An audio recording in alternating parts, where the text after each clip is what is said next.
రాజధాని అమరావతిని అంతర్జాతీయ వైమానిక మ్యాప్పై నిలబెట్టే భారీ విమానాశ్రయ ప్రాజెక్టుకు రూపురేఖలు ఖరారయ్యాయి.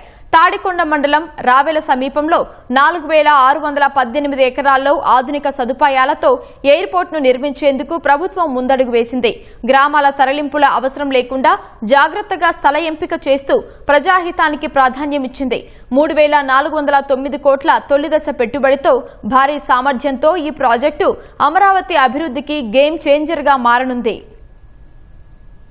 అమరావతి అంతర్జాతీయ విమానాశ్రయం నిర్మాణానికి గుంటూరు జిల్లా తాడికొండ మండలంలోని రావిల గ్రామం సమీపంలో సుమారు 4618 ఎకరాల్ని అనువైనవిగా గుర్తించారు. రాజధానితో పాటు అటు గుంటూరు, విజయవాడ నగరాలతో సామీప్యత, అనుసంధానతను దృష్టిలో ఉంచుకుని దీన్ని ఎంపిక చేశారు. ఈ ప్రాంతం ప్రతిపాదిత అమరావతి ఔటర్ రింగ్ రోడ్డుకు సమీపంలో రాజధానిలోని ప్రస్తుత సచివాలయం నుంచి సుమారు 15 కిలోమీటర్ల దూరంలో ఉంది. హైదరాబాద్ లో శంషాబాద్ అంతర్జాతీయ విమానాశ్రయం నిర్మాణం కోసం 4 గ్రామాల్ని తరలించారు. ఇక్కడ విమానాశ్రయ నిర్మాణానికి ఒక్క గ్రామాన్ని కూడా తరలించకుండా వాటిని అభివృద్ధిలో భాగం చేయాలన్న ప్రభుత్వ విధానానికి కట్టుబడి గ్రామాల్ని తరలించకుండా స్థల ఎంపికలో జాగ్రత్తలు తీసుకున్నారు. ఎంపిక చేసిన భూములు ప్రస్తుతం జరుగుతున్న రాజధాని రెండో దశ భూ సమీకరణలో లేవు. భూ సమీకరణలో తీసుకుంటారా, భూ సమీకరణకు వెళతారా అనే విషయంలో రైతుల అభిమతానికి అనుగుణంగా ప్రభుత్వం త్వరలో ఒక నిర్ణయం తీసుకునే అవకాశం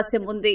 అమరావతి అంతర్జాతీయ విమానాశ్రయానికి భారత విమానాశ్రయాల ప్రాధికార సంస్థ ఇప్పటికే ప్రీ ఫిజిబిలిటీ స్టడీ పూర్తి చేసి పచ్చజెండా ఊపింది. రైట్స్ కన్సల్టెన్సీ సంస్థ టెక్నో ఎకనామిక్ ఫిజిబిలిటీ రిపోర్టు సిద్ధం చేసింది. త్వరలో విస్తరించనున్న అనంతపురం గుంటూరు జాతీయ రహదారి NH 544D విమానాశ్రయం పక్కగా వెళుతూ కోల్కతా చెన్నై హైవేలో కలుస్తుంది. అమరావతి అంతర్జాతీయ విమానాశ్రయాన్ని భారీ బోయింగ్ 777 విమానాలు కూడా దిగేలా డిజైన్ చేశారు. తొలి దశలో 3409 కోట్లు పెట్టుబడి అవసరమవుతుందని అంచనా వేశారు. ప్రయాణికుల రద్దీని బట్టి విమానాశ్రయాన్ని వచ్చే 60 ఏళ్ల కాలంలో 5 దశల్లో విస్తరిస్తూ వెళ్లేలా ప్రణాళికలు రూపొందించారు. 2028-30 మధ్య విమానాశ్రయం నిర్మాణం పూర్తవుతుందని అంచనా. అప్పటి నుంచి మొదటి 10 ఏళ్ల కాలంలో ఈ విమానాశ్రయం నుంచి రాకపోకలు సాగించే వార్షిక ప్రయాణికుల గరిష్ట సంఖ్య 63.5 లక్షలకు చేరుతుందని అంచనా వేసి దానికి అనుగుణంగా తొలిదశ ప్రాజెక్టును డిజైన్ చేశారు.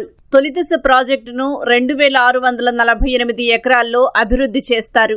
4000 మీటర్ల పొడవు, 60 మీటర్ల వెడల్పుతో ఒక రన్వే నిర్మిస్తారు. అమరావతిలో కేవలం అంతర్జాతీయ విమానాశ్రయాన్ని మాత్రమే నిర్మించరు. దానితో పాటు విమానాల మెయింటెనెన్స్, రిపేర్స్, ఓవర్హాల్ సదుపాయం, హోటళ్లు, కమర్షియల్ కాంప్లెక్స్ల వంటి వాణిజ్య ప్రాజెక్టులతో సకల హంగులతో డిజైన్ చేశారు. 4618 ఎకరాలకు గాను 3823 ఎకరాల్లో విమానాశ్రయం సంబంధిత సదుపాయాలు కల్పిస్తారు. 795 ఎకరాల్ని వాణిజ్య అవసరాల కోసం కేటాయిస్తారు. అప్రోచ్ రోడ్డు కోసం మరో 200 ఎకరాలు అవసరమని గుర్తించారు.